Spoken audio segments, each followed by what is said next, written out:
And good evening from Philadelphia. Frank here with another edition of UFO News Network Sunday. Tonight, this one I am so excited about because this is the case. This is the man who got me into UFOs in the first place a little bit more than 45 years ago. I can't believe he's here. Chant, I'm so excited. My co host, Chant Hanna, why don't you do the honors and introduce our very special guest for tonight? And you should be excited because he is a wonderful person. Everybody has said nothing but lovely things about him. He's a very humble person, and I think he's a very special person. It's my honor to welcome Calvin Parker onto our show, and I wanted to let everybody know a little bit about him. On October 11th, 1973, Calvin Parker and Charles Hickson were fishing on the west bank of the Pascagoula River. And from there, they had an amazing encounter that became international news. Welcome to our show, Calvin. Thank you. You're almost making me blush here. We're so thrilled to have you on with us. How are you doing this evening? I'm doing great.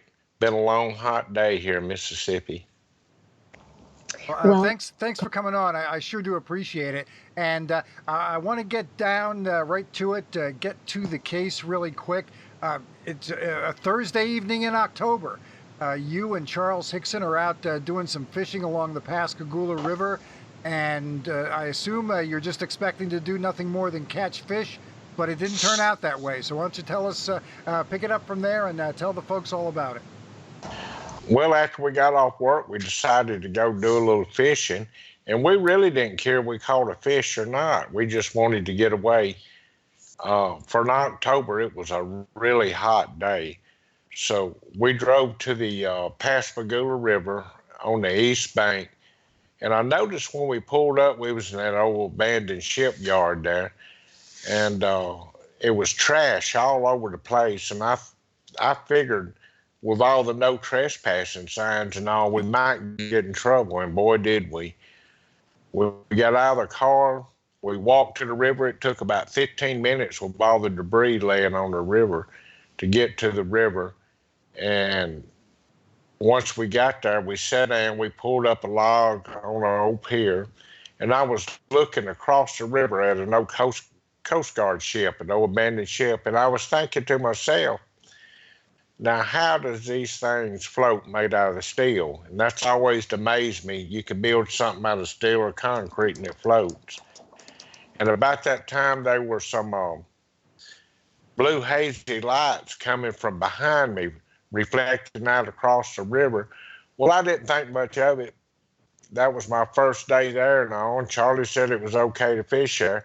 But I actually thought the law was coming to run us off because we were trespassing. And we stood up and we looked around, and all of a sudden there was a real bright light. I mean, it was blinding bright. And it just blinds you almost. That's when we was looking, when we noticed there was three bulky looking creatures that was coming toward us, but I still couldn't make them out. But they were so fast that they got there, they was just kind of floating across the river. So they just more or less kind of appeared there. They were so fast. Well, two of them got a hold of Charlie and one of them got a hold of myself.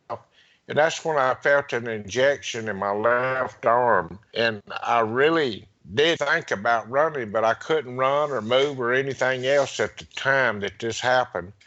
So they started carrying us toward the craft. Now, this is when I lost sight of Charlie altogether. This one carried me toward the craft. Now, I could see, I was conscious, I had smell. I could smell the air around me, and I could notice the lights, and I just couldn't move my head, nothing but my head one way or another, or my eyeballs. When they got me to the door, the first thing I remember, I was looking to see where the lights was coming from out of the craft because the bright light was coming out of the inside. And it looked like it was illuminating out of the paint. It wasn't no light fixtures or nothing. So they made this thing kind of pause there a second. They made a left turn. And then he took me and made another right turn and laid me on an examination table. Now, this thing that had me, I call him the big ugly one because he was bulky. He didn't have much of a neck. Uh, he was about 5 foot tall and he moved mechanically like a robot. After he laid me down on the examination table, I was on my back about a 16-degree angle, and I noticed something the size of a deck of cards came from the ceiling. It stopped about a foot and a half from my head, and it clicked one time. It went to my right side, it clicked behind my head and to the left, and then it just shot back up into the wall. And I noticed he backed off. And like I say, he moved mechanically, so it had to be a robot of some kind or something like that. Uh, then this female, and I call it a female, I don't know if it was one or not, but it was a female looking creature that came out. And she had normal hands where this other one had crab like hands or mittens on. She had eyes, a nose, ears. She was kind of normal looking, could have been more or less uh, a human here on Earth, kind of the way we have different races here. Everybody looks a little different. But that was her. She came out and she grabbed me by the cheek and she pinched my cheek. And I didn't feel any feelings in there. When she did, I didn't feel no warmth from her skin or anything. And then I was starting to get a little bit worried, but there wasn't nothing I could say or do. She grabbed me by the chin and she pulled my chin down and she run her two middle fingers down my throat and come up in my nasal cavity and I started choking. And that's when she just calmly said, but her mouth didn't move, "We're not going to hurt you." And I was thinking, well, you already have. I'm in a world of pain. I was bleeding. And she reached up behind that little thing that hangs down in your throat and tried to go into my nasal cavities. So my nose automatically started breathing. I was choking, but she did pull her fingers out. And she stood there and looked for a minute until I kind of got my breath. And then she made a little mumbling noise. And this is when the big ugly creature came back and grabbed me by the arm. And I felt an injection again. And she just backed up out of the way and he picked us up and he carried us out and put me down almost in the same spot on the river that they had picked me up, except I was facing the rivers with my arms stretched out and all. Well, there wasn't much need to run then, so I heard Charlie. He said, Calvin, son, you okay?" But he was on the ground, and I turned around to look to see if I could see him. And that's when the bright light shut down and the blue light started again. And this thing just picked up off the ground, shot up into the air. But once it got up above the power lines, it just more or less disappeared. So, that was pretty much the end of that one.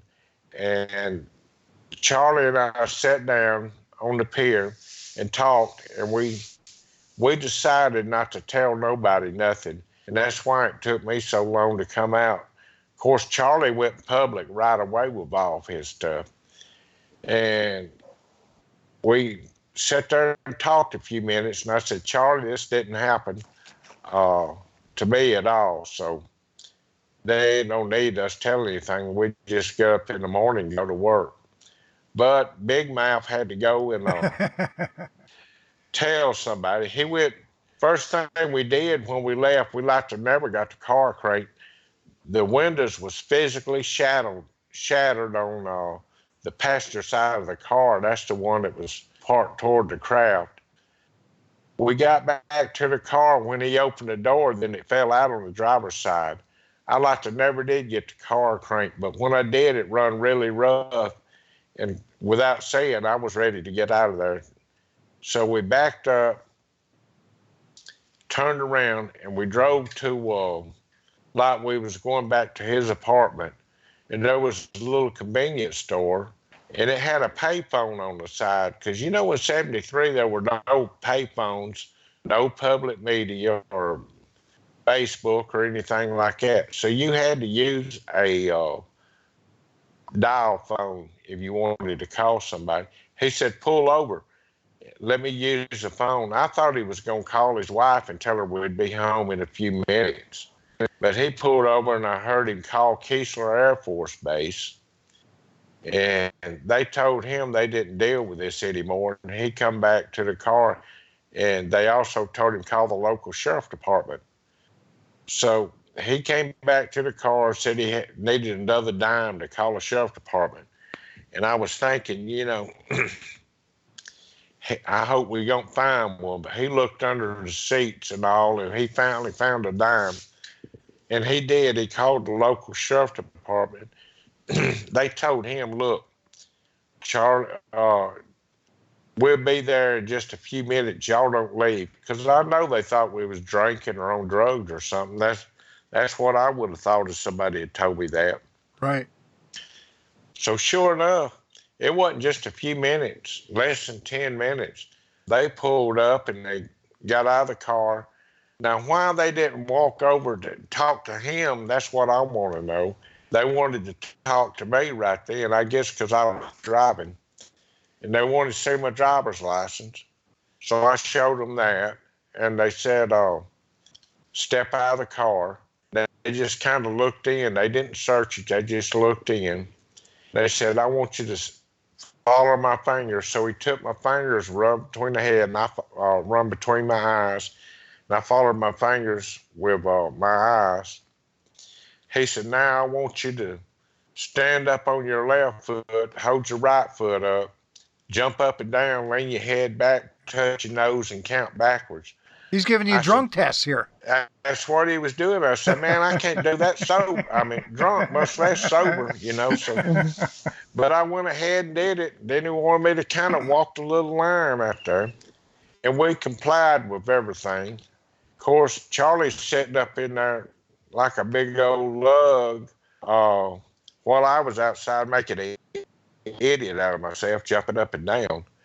They said, well, you're good enough to follow us to the sheriff department. I said, okay. I don't want to, but I will. So we followed them to the sheriff department. And the first thing they did was give me a breathalyzer test.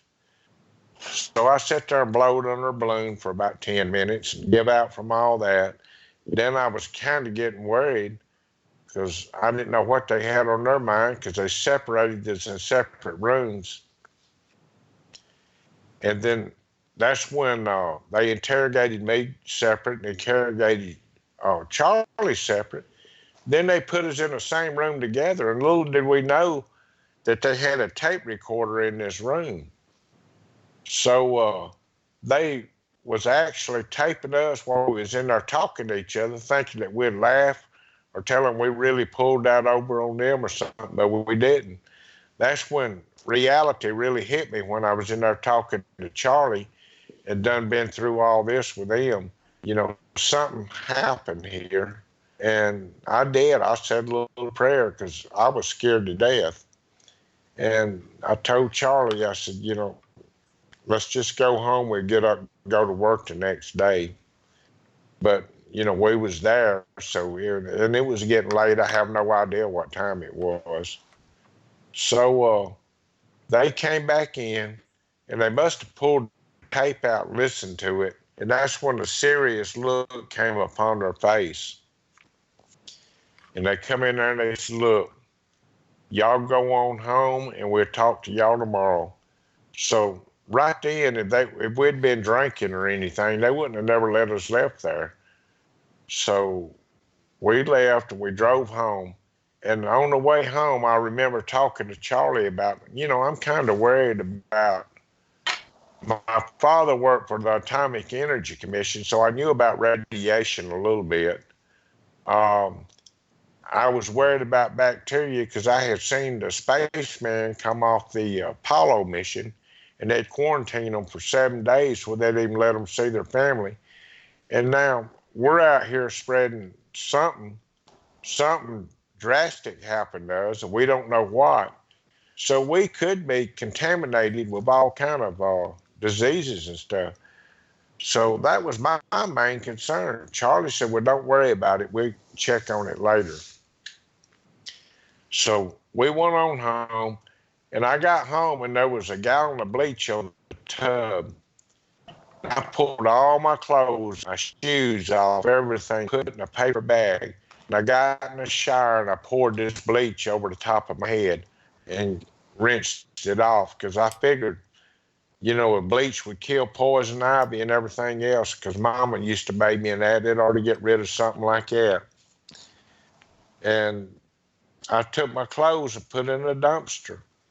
The next morning, we got up to go to work.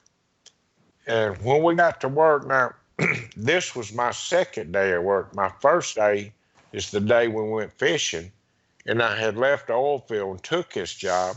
So this was just my second day at work, so I didn't realize how many cars were supposed to be in the driveway. I noticed there was a lot of cars in that driveway. Well, we brassed in, we went on to work, and they called us to the office, Charlie and I, and I knew right then something was going on. We got out, and on the way to the office, I got on my hands and knees and started throwing up on the asphalt because that's just how worried I was about things.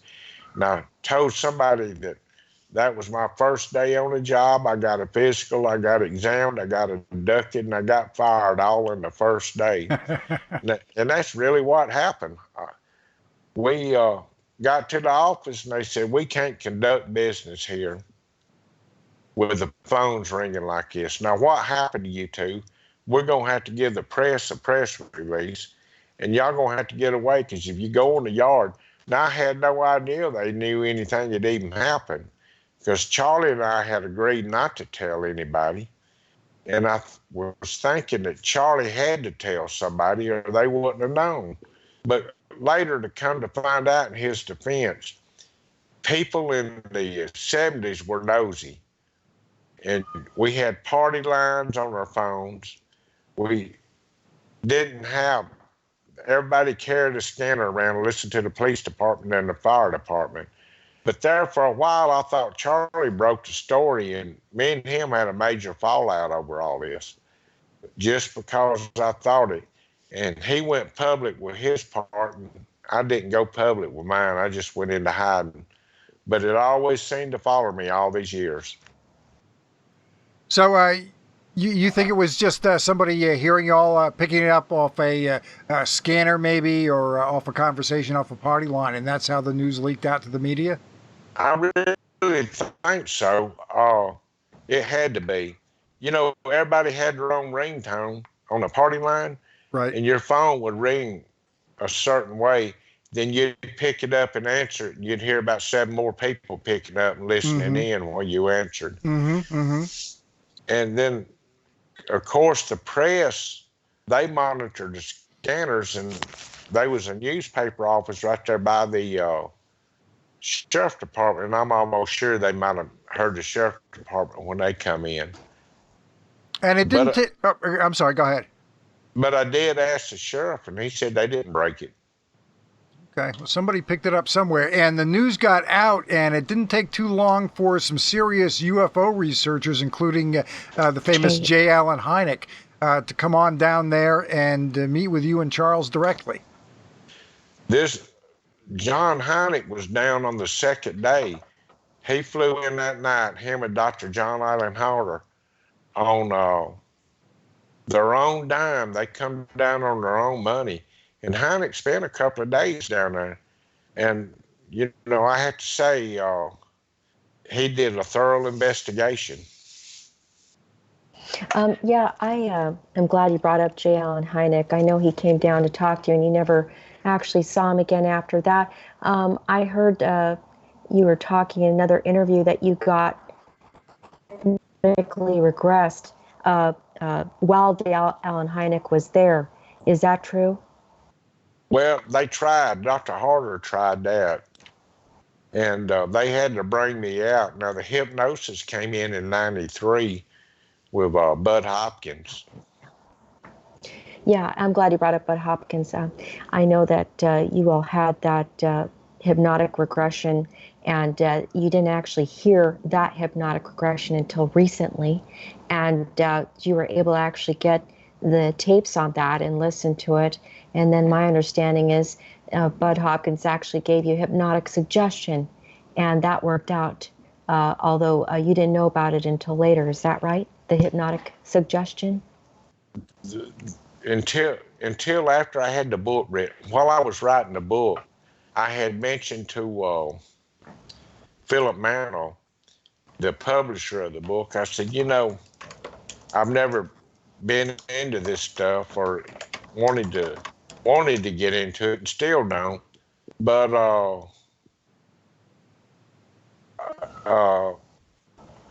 I was hypnotized to Bud Hopkins tried to hypnotize me in '93, but he didn't succeed.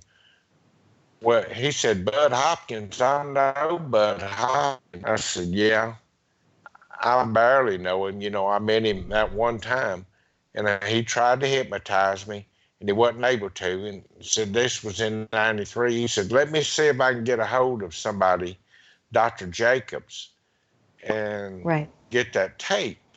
Okay. Because Bud has passed away. So he did. Dr. Jacobs called me and asked if it was okay if I sent Philip the tape. I said, yeah, there's nothing on it anyway. So he sent it to him.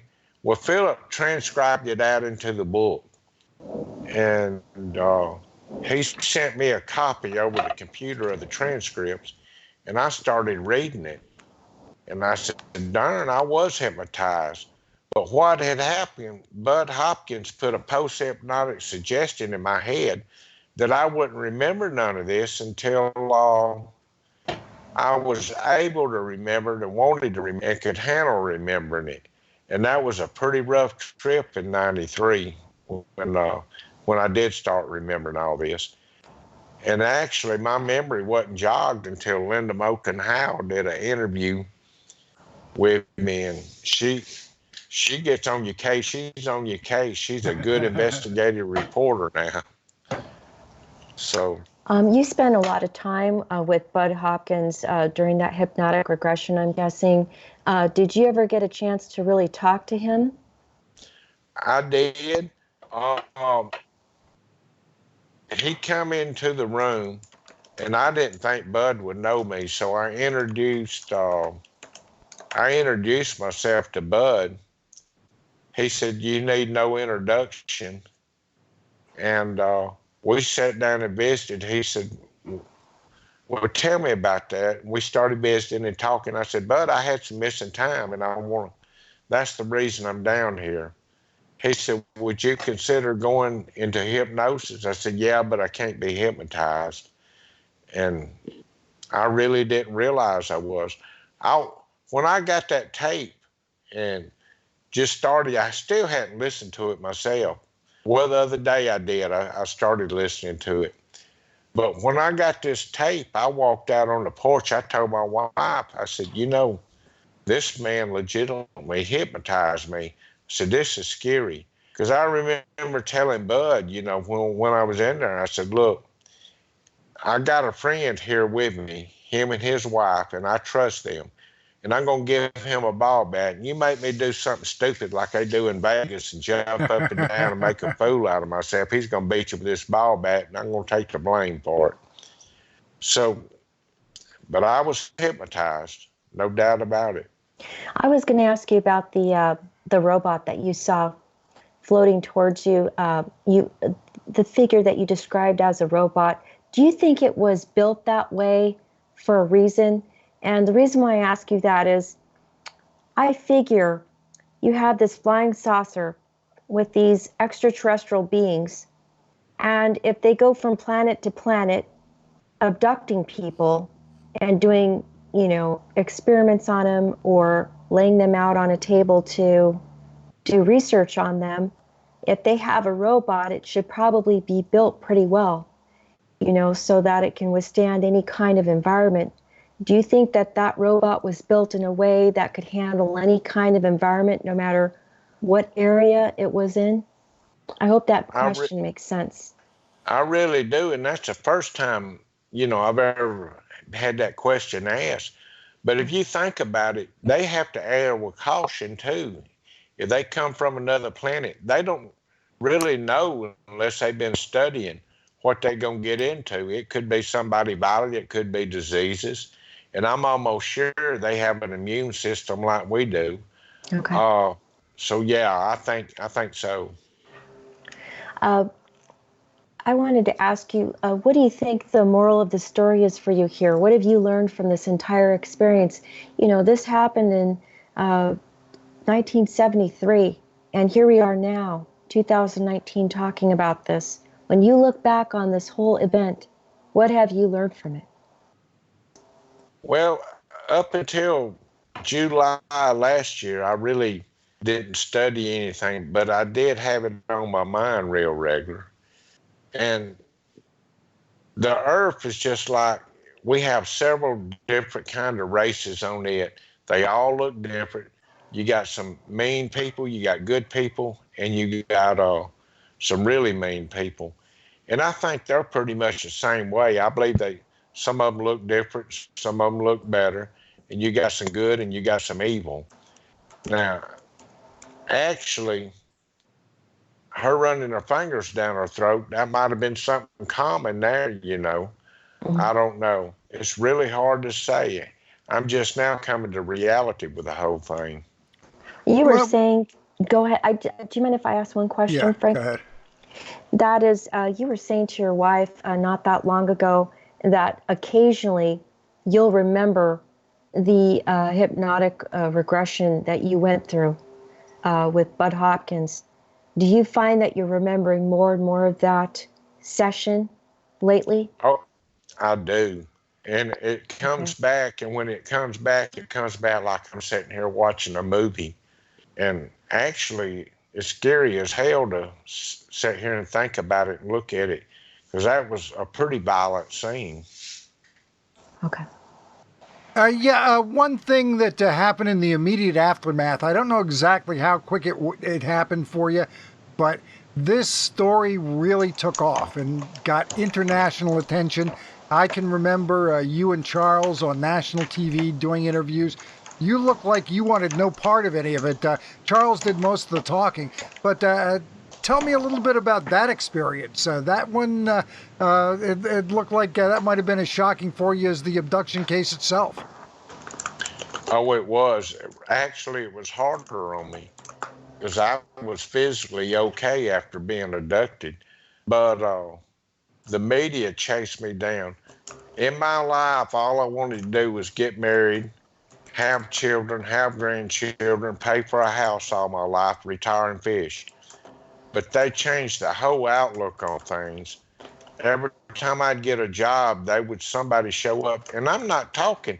Usually they want their 15 minutes, and then it's all over with. But they stopped me, and I think a lot of it's because I wouldn't give them an interview, and when I did, they would change it.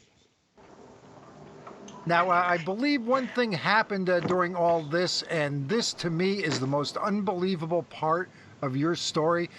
Calvin, you were actually invited to appear on The Tonight Show with Johnny Carson, and you passed on that. I did. Can you tell us a little bit about that? Well, I was actually Phil Donahue, Johnny Carson, Mike Douglas, all of them called, and I just didn't want to go. Now I did go when Mike Douglas had his show. Charlie called and he said, "There's someone I want y'all to meet. Come go to the Mike Douglas show with me."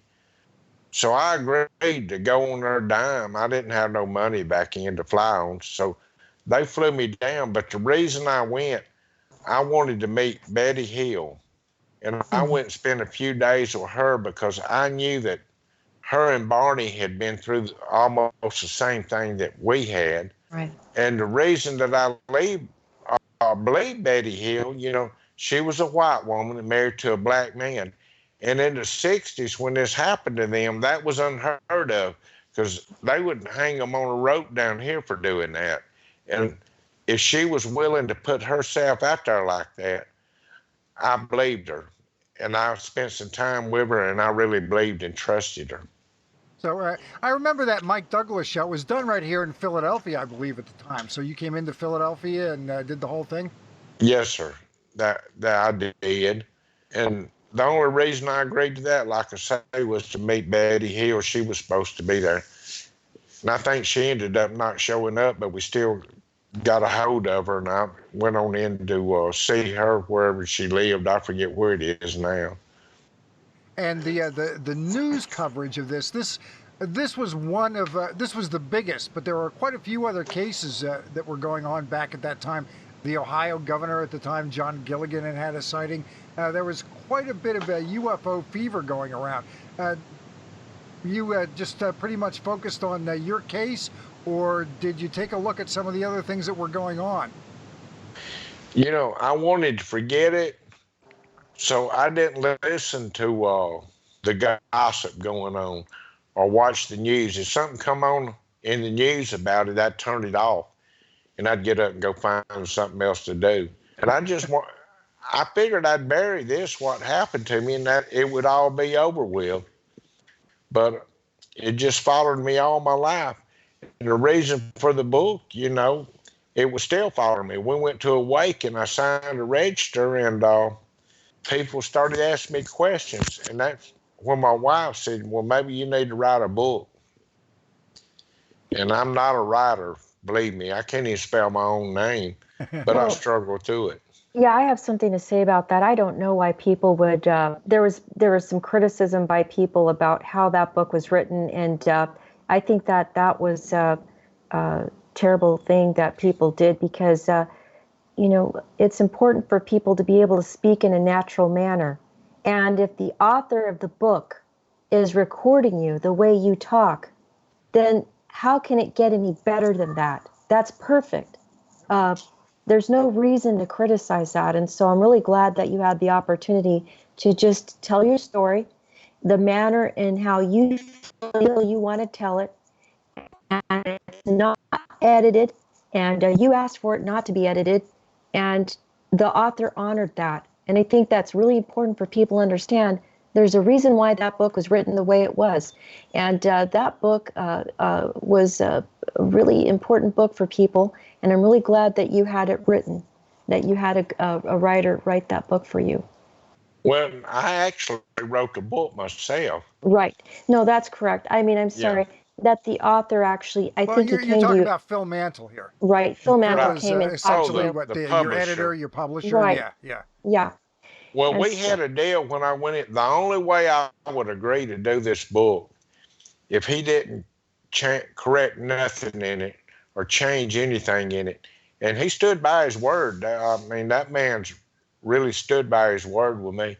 He didn't. If I had a misspelled word, it stayed misspelled. If I had a punctuation wrong, him wasn't to punctuate it.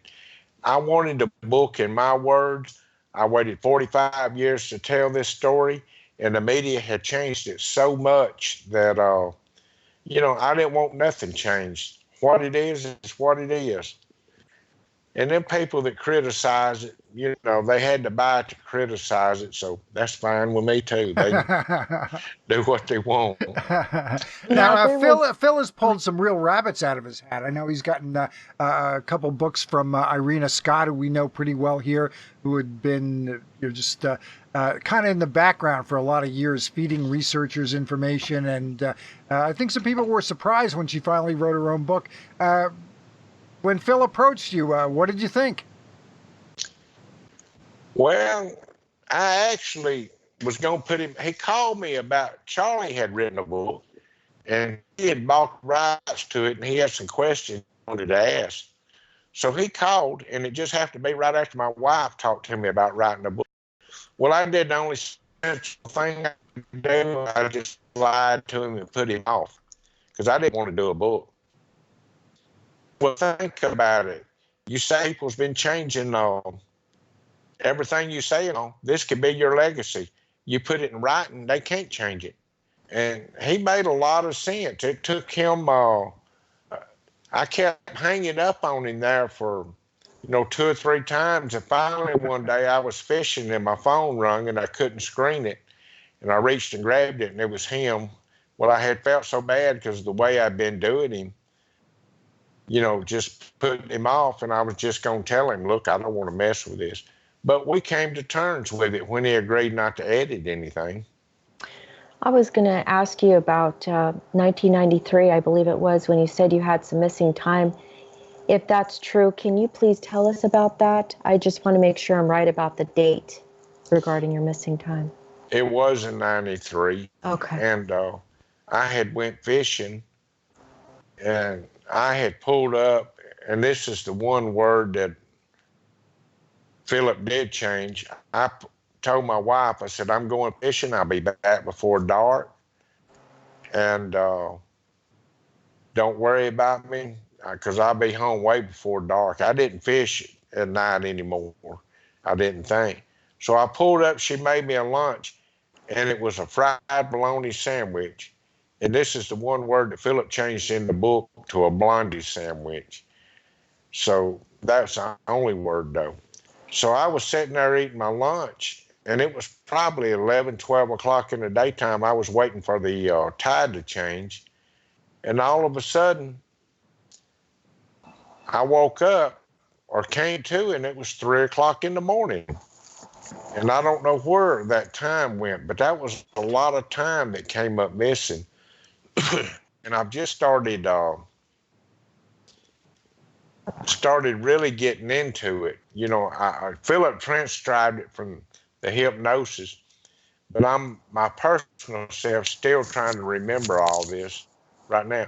I let my wife listen to the tape, the original tape that came out. And as I remember something, I'll talk to her about it to see if it's true. And sure enough, so far, it's been dead on, everything that I remembered. I was going to ask you, well, actually, first, let me tell you something, and that is a lot of abductees and experiencers and contactees, many have said that they have had experiences all their lives regarding having contact with extraterrestrial beings and extraterrestrial craft. Do you think that this was the first time that you had contact with an extraterrestrial civilization, or do you think it's possible that they have actually been in contact with you your entire life?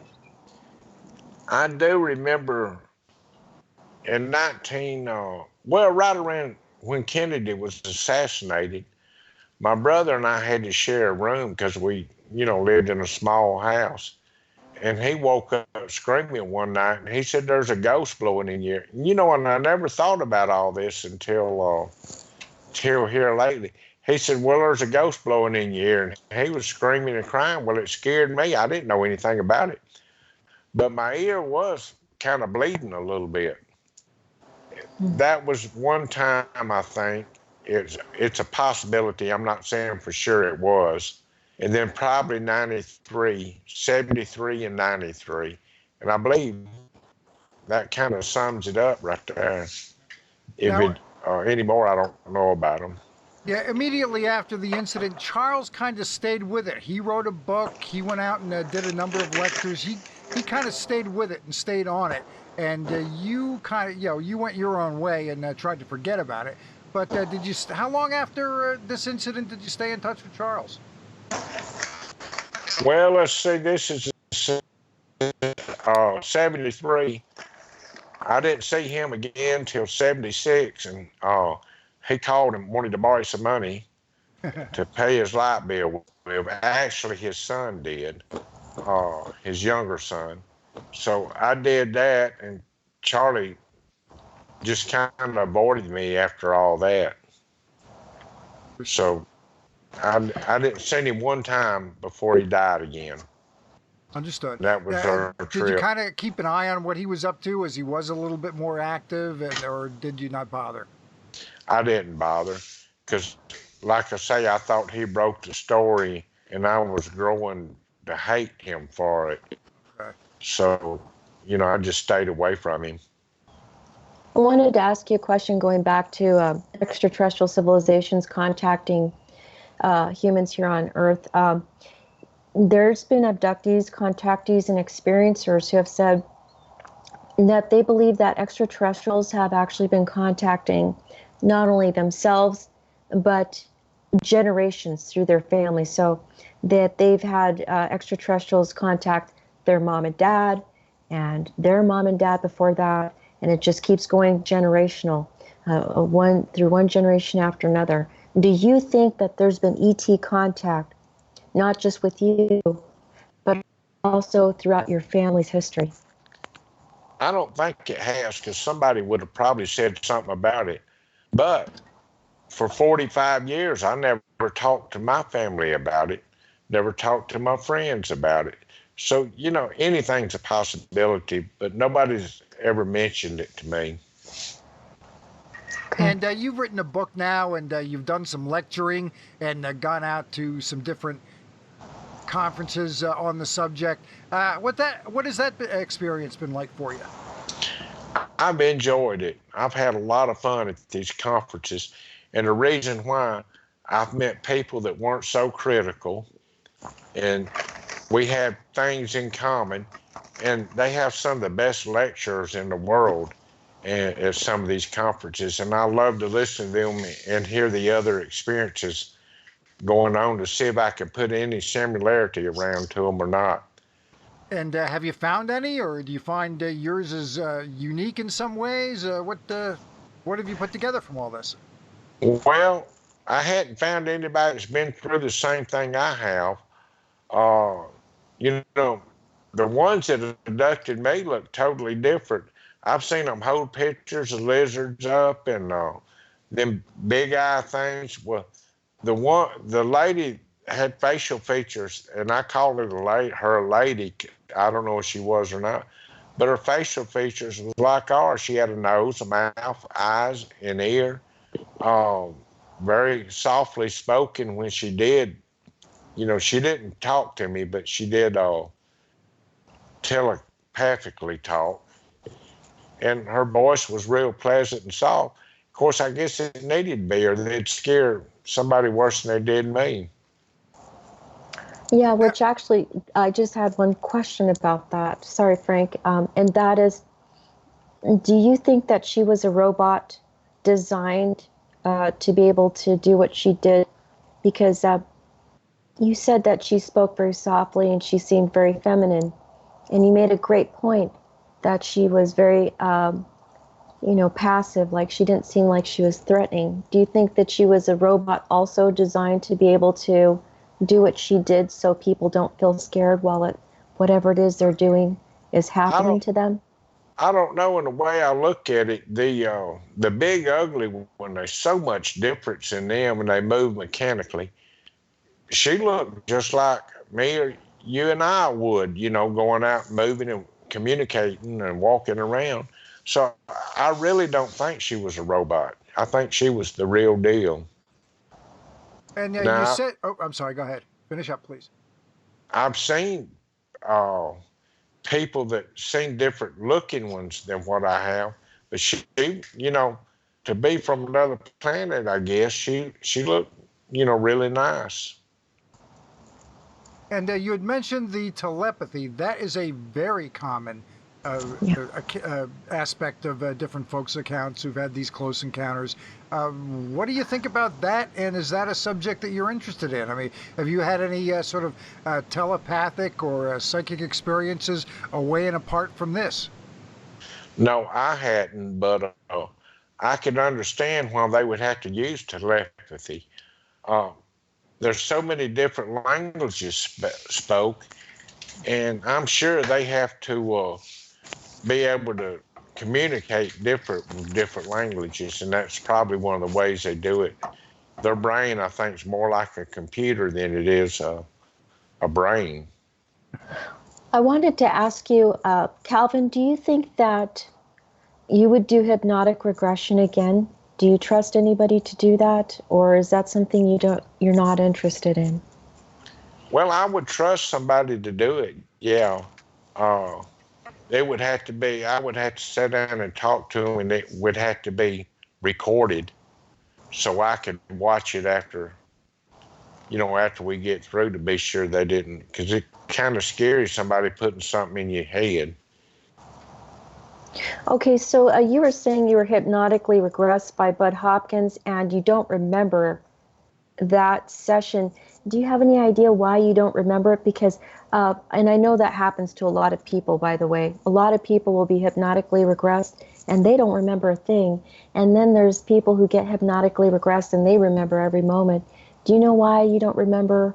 Do you have any idea why you don't remember any of the hypnotic regression from Bud Hopkins? He put a post-hypnotic suggestion in my head, and I'm sure that's stuck in there all these years because he knew I was afraid, and he knew that it would probably devastate me if I knew what had happened. So he tried to make it as easy as he could on me and put that in my head. And I guess I was a easy subject for him. Okay, I was going to ask you, I had a listener question that wanted to ask, are you a man of faith and how has it affected your spiritual foundation? Oh, I believe in God 100%. And I did before this happened. I do now, and I always will. So, my faith has never been disturbed by this. So my weird question to you is, do you believe that these extraterrestrials believe in God also? Yeah, I do.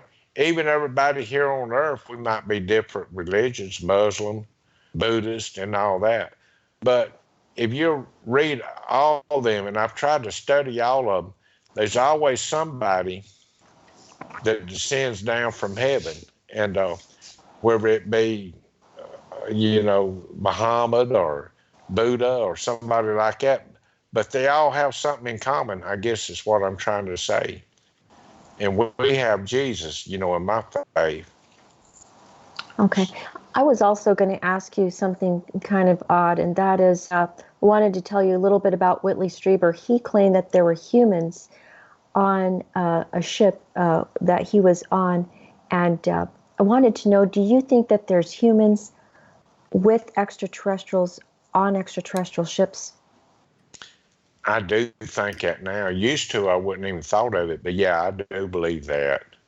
And I Okay. believe that in like walk-ins, and like they might borrow your body just to get along down here on Earth. And I know that's far out there, but I really do think it's a possibility. Okay, and I also wanted to ask you, do you believe that these extraterrestrials could be coming from the future? That's also a theory that some people have. I do. I think they could travel in time. Yeah, we were just talking with the international director of MUFON, the Mutual UFO News Network, last night in a tribute to Stanton Friedman, and he was saying that he believes that there's a time warp that has been figured out, and he was told about that many years ago by a person who really influenced him. Ben And Rich. thank you, Ben Rich. And so a lot of people who are really involved in ufology believe that extraterrestrials are involved in traveling through space in a time warp fashion. And I wanted to ask you, do you have any more theories about how they might travel through space? Any ideas how they might do it? Well, used to you would see UFOs and all, and it's kind of like owning a car. It gets old and you have to abandon it. But now I think they travel interdimensional. They can come into a dimension and leave in a dimension. And I really believe that. I think they can just show up when they want to and leave when they want to. Yeah, go ahead. Calvin, going back to your incident, you recently were connected with a lady who said that she saw the craft there. That kind of corroborates your and Charles's story. And tell us a little bit about that. We've got a picture of it, and it seemed like it was quite a big moment for both of you. It was. We both shed a tear over this. And it was really surprising that an eyewitness would come forward, and she took a lot of criticism when she did on the social media. And that's like I told them, she's not the one that hunted me down. We hunted her down. When I found out that there was another eyewitness, we put the words out. We last night never found her. Her daughter had made a comment on Fox News. I had done an interview with Fox News, and under the comment section, she said my mother witnessed this back in '73, and she can't get it off her mind. So I took that and jumped on it. And Philip's like a bloodhound when he gets on your case to find it. And we actually looked this girl up that said that, and it was her mother, and she gave us a contact information for her mother. So, this lady didn't want her 5 minutes of fame, and she come forward out of faith. And it's been several more since then that have. Well, I remember when the case was really getting a lot of attention, there had been some other sightings reported in the area, including one, if I recall correctly, of somebody seeing something actually underwater in the area. And are you aware of that? Do you remember that happening? And I do remember the Coast Guard actually went out and investigated that one. Two guys was on the oyster reef out there, and they seen something. They called the Coast Guard. The Coast Guard showed up, and they had a long pole, and they actually bumped the side of it with a long pole. And now it was 6 witnesses to that. They was all Coast Guard employees then, so that's pretty credible. And they documented it when they got back. yeah. Calvin, I have a personal question to ask you, and that is, did you have children? I did. Okay, I wanted to know, do you think they have had any experiences at all that might be similar to yours in any way at all, as far as having contact with extraterrestrials or dreams or anything that's related to something like what we're talking about here? I just talked to my daughter about that not long ago, and she don't know of any. It is she grew up and married a dentist and made a dental hygienist herself. They got a business together, and they very level-headed. And they just now getting into collecting little memorabilia from like conferences and things I go to. But I've never really talked to her about it, but I don't think she's had any. Okay. And getting back to the conferences, what have you got lined up over the next few months? It sounds like you're having a good time when you go to them. I know when I've been to one, I had a blast. What have you got coming up? Well, I'm going to the UK in August. Then I got that one in Arizona, and that mega conference thing is September. And then I have one more after that. It's a Bigfoot conference, and they invited me down to come to that one. It's in, I forget where it is. I had to dig the paperwork out. But I'm looking forward to them. But it's like telling everybody, and I'm pretty serious about it. October, unless Philip needs me to help promote something or something comes up, I'm throwing my phone away, my computer away, and I'm getting on my houseboat, and I'm going back to my old life. I used to fish every day, and since this has been going on, I fished one time. I sat out there and I had to take my boat to the shop because I hadn't been running it. So is Philip involved in the conference you're going to be doing in the UK? Yes, he is. I don't know anything. I agreed to go over there just to meet him. I don't like traveling, and that's a 30-hour trip for me to go over there. So he said, look, we're not getting you a room. You just come stay in the house with me and my wife, and we'll show you the sights. I'm a big history buff. I love history, and I like seeing the history in places. So I'm looking forward to that trip. It's going to be a lot of fun. Have you met Philip before? Never. There you go. You got that. You wrote a book together, basically. You published your book, and you were able to do it from, I guess, about 7,000 miles away, something like that. Yes, sir. Now that's where computers are great. We Skype on a regular basis. He's been kind of under the weather here lately, and I hadn't talked to him in about 2-3 weeks. But he's been a big inspiration for me. And one thing I appreciate from him is his honesty. And if this man tells you something, he's going to do it. You don't need a contract or anything with him because he will do it. Got it, got it. And you are still into the fishing. You never get any kind of like deja vu, any kind of negative flashbacks when you're doing the fishing from '73. Not at all. Here lately, I've been getting up 1, 2 o'clock in the morning and going because that's the only time I have free. So I get up out of bed about 2 o'clock and I go jump on my boat. It's in the water. My wife likes to fish, so we fish together and we have a great time doing it. And it's so peaceful out there. There's times that I'll go back and I won't even fish. I'll just lay on the bench and I'll look up at the sky and the stars and see what I could see. And I can think of one time we was scared. We was sitting there fishing, actually, and I looked up and it was something big and silver over us. But that was a Goodyear blimp. And I got just Now, let me ask you this: did you know Mrs. Parker at the time back in '73, or you met her afterwards, or? we were actually engaged to get married, just got engaged to get married. And that's why I took that job at the shipyard. I was in the oil field. I was working 16 hours a day, 7 days a week, making good money and all. But I knew I wanted to get married, so we was engaged to get married in November the 9th, to be honest with you.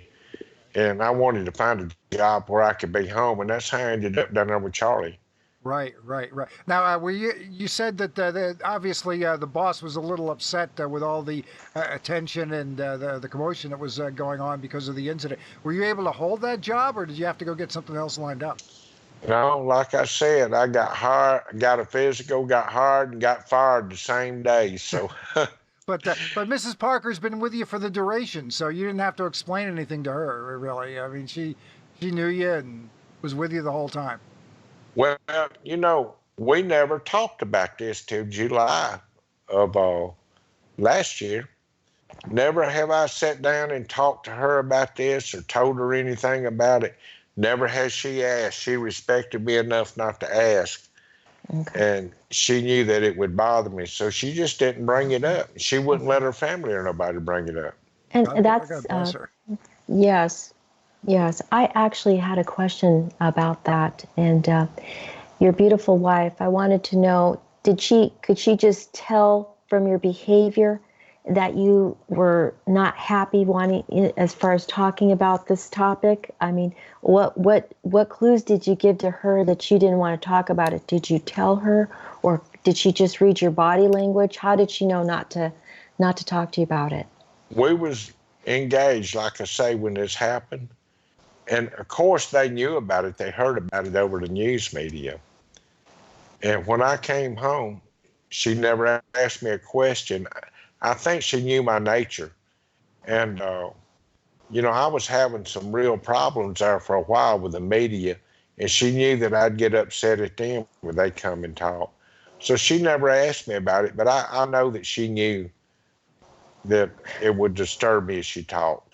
Okay, I have two questions for you, and that is, do you think that when they abducted you, they actually put an implant in you, or do you suspect that that's possible? They actually put some kind of device in you. A lot of abductees, contactees, and experiencers will say that they either suspect that there's some kind of implant possibly that they had put in them, or they actually have found an area on their body somewhere that might show a mark or something, or they've actually had something come out, or somebody's taken it out of them. Do you think that's possible for you? I think it's a very good possibility. Never in my longest dream would I have thought something like that would happen. But then here lately, since I got into this, I've been looking back. And when I was a kid and the ghost was blowing in my ear, and I noticed after that my nose would bleed regular. And then my nose has always bled all the time. I mean, it would get to the point where you couldn't stop it. So I feel like I had a nasal implant, and probably in '73 they might have something happened to it, and she was going to get it out or put one in again. And then 93, they might have got, well, they did get it out then, I believe. Okay. So, yeah, I believe in that. And I actually have another question, but do you think if there was something that was put in you, do you think it was a tracking device, or what do you think it could have been used for? I don't know. It Okay. might have been so they could listen, track you, and Right. everything, keep Yeah. up with your body functions, your blood pressure, Hmm.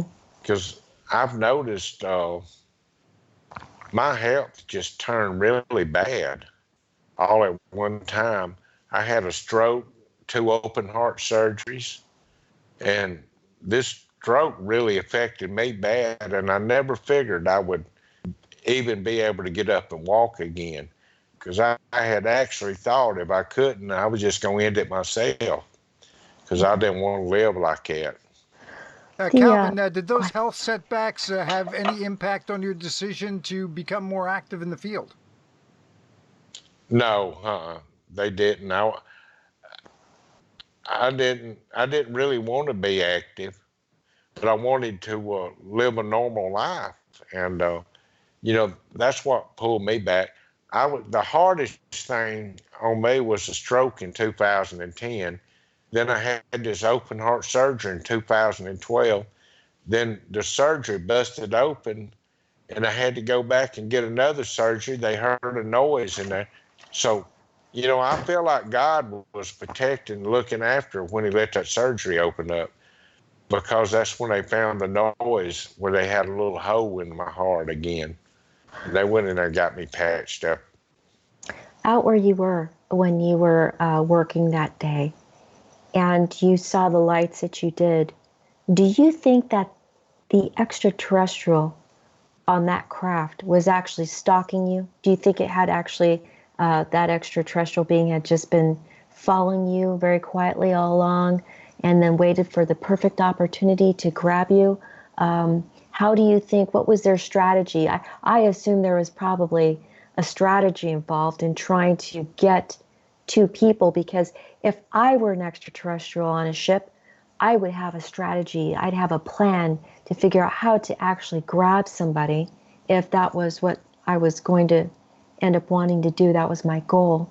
Do you think that is possible, that you'd been observed that whole day? I think it's very possible. They have to have a plan because they can't just shoot down here and get somebody and leave when they want to. I think it's all planned out. They know what's going to go on. That leads me to my next question, and that is, do you think that it's possible that they, being the extraterrestrials, had actually been observing you for a long time? Not just that day, but maybe for all year, or for, a long period, an unknown amount of time? Is it possible that you had been under observation for a while before you were taken? I really do believe that. And I think that was part of the deal of the transplant. I believe they can monitor your blood pressure, your body functions, and everything with that. And I really do think that they can listen in and see where you are and tell what you're doing. I think they have that technology. Yeah, and I was actually going to also ask you, since they probably, I'm guessing, observed you for a while, what do you think caused them to determine to choose you? I mean, so if I were an extraterrestrial, I would have, millions, actually 7.7 billion people on this planet to choose from. So why do you think they actually decided on you? I don't know that now. Uh, so I heard somebody say, "Oh, I wish it had been me," and I told them, "I wish it had been you too." I wouldn't have to be in this situation. So yeah, it's a scary situation. Now that things is coming around, I feel like that maybe I'll be able to help somebody in the future. And God has a reason for everything He does. And I feel like, for some reason, it was time to do this book, and maybe it'll help somebody, and that's my goal in all this. And like I say, if not, maybe it'll just be somebody I can take fishing later on, talk to. So Actually, I have a fishing question for you. okay, I grew up fishing. That's something that we did where I was at, and I just knew that I had family members that would actually make their own fishing lures, and family member that got so involved in making fishing lures, they had hundreds of fishing lures. Do you oh yeah, make your own fishing lures? I do. Sometime I like to do a little fly fishing, and I'll make my little things from a fly rod. Now in June the 22nd, I'm going to be judging a fish. I'm going to be the wade master in a fishing rodeo in Pascagoula, and I'm looking forward to that. It'll be my first time as a wade master because I didn't like getting involved. But Now, seems like when you go fishing, what do you generally pull out? Yeah. oh gosh, we catch mostly saltwater fish, Okay. but we freshwater fish. We I've caught some that weighed 150, 200 pounds, and then I've caught redfish 54 inches long, 60, 70 pounds. And most of the time, we got more fish than we can eat. So if somebody don't need them, I just take the hook out and let them free. We don't. The challenge in it is catching them to me, Got but it. I don't want to hurt the fish either. Okay, so just ask you a few more questions about fishing and stuff. Did you ever grow up hunting, or what was it like growing up where you were at? Can you paint us a picture of what it was like being where you were at? Yeah. Well, now my whole family hunted, everybody but me. I never liked personally. I couldn't hunt because I didn't like killing anything. Now I eat meat, but I go to the store and buy it. I do fish, and I eat some catch. But and the reason I can get away with fishing in my mind is, Jesus met his disciples and all while they were fishing, and that told me it was all right. And he fed everybody fish. He just loaf of bread and fish. So I can justify that, but I just can't justify shooting something like a lot of people do. I'm not a hunter. That's understandable, yeah. I actually have a family member who, well, most of my family members grew up in a rural area. They're ranchers and farmers and hunters. And a lot of them feel like they don't need to go hunting anymore. They don't hunt for sport either. They grew up hunting because they needed to feed their family. So, yeah, I think a lot of them feel the same way you do. Yeah. Now, back when I was coming up, if you got any meat, that's the way you did it. You went out and hunted it, but I always left that up to somebody else. Well, it's just been so wonderful talking to you and finding out more about who you are. Really appreciate your sharing so much about yourself, Calvin. Yeah, Thank absolutely, you. Mr. Parker. Thanks for coming on. It's been a fabulous show.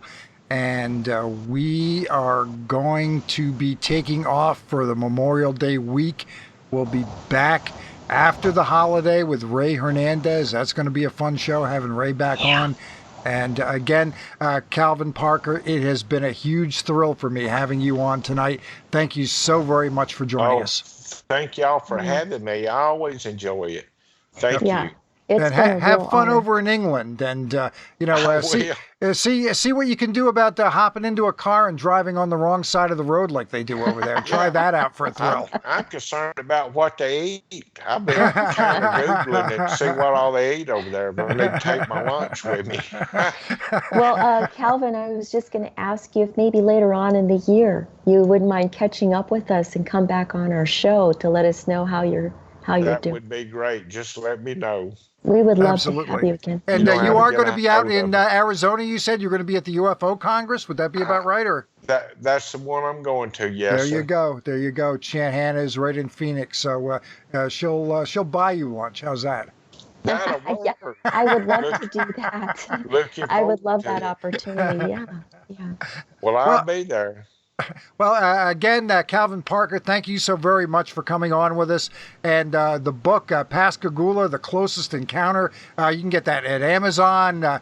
Is there any other place that might be a little bit more convenient for folks to pick up the book? Well, as far as I know, Amazon's about it now. The libraries are getting where they carrying it too. Oh, got it. Got it. That's Okay. fantastic. Great. Yeah. Okay. Well, thanks again, Calvin, and everybody. Enjoy your holiday weekend and keep it together. And join us back here next Tuesday night. Thank you very much, and good night, everybody. Thank y'all. Good night. Good Thank night. you. Thank you.